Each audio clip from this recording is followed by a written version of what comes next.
A cabinet with its mirrors smashed, a dresser missing a leg. How about a treasured German-made clock shattered into pieces? A sofa that appeared as if it was dragged on the street, or a used toilet brush tucked in with the family's clothes. Upon arrival at their new duty station, one soldier and her family discovered that their boxes were packed upside down. Everything inside was spilled out and crushed.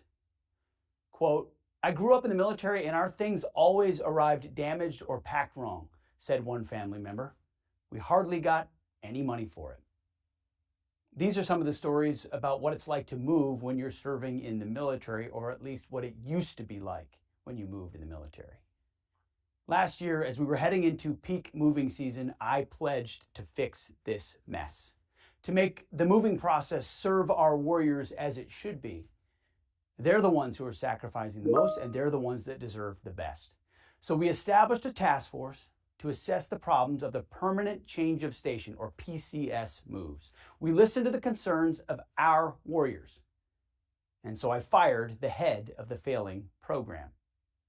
Well, all through the peak moving season and even through the government shutdown, our task force was thankfully a success.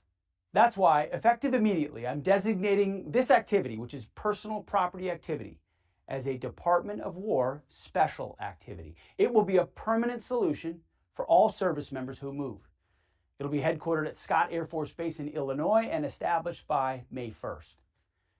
Major General Lance G. Curtis will be its first commander. In fact, he was the man we called to put in charge of this, that fixed it, and he's going to continue.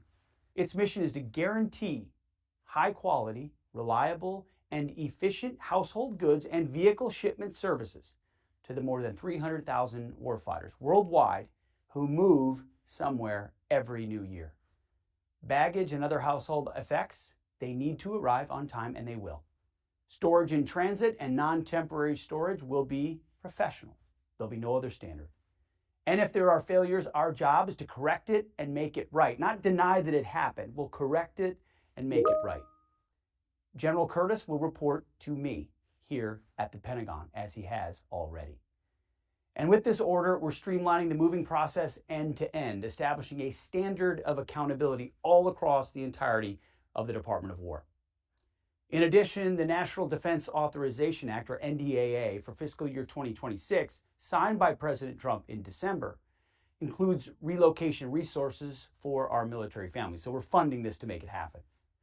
They'll get information about local school enrollment for their children and employment for other family members, support that makes it easier when you're moving to a new location.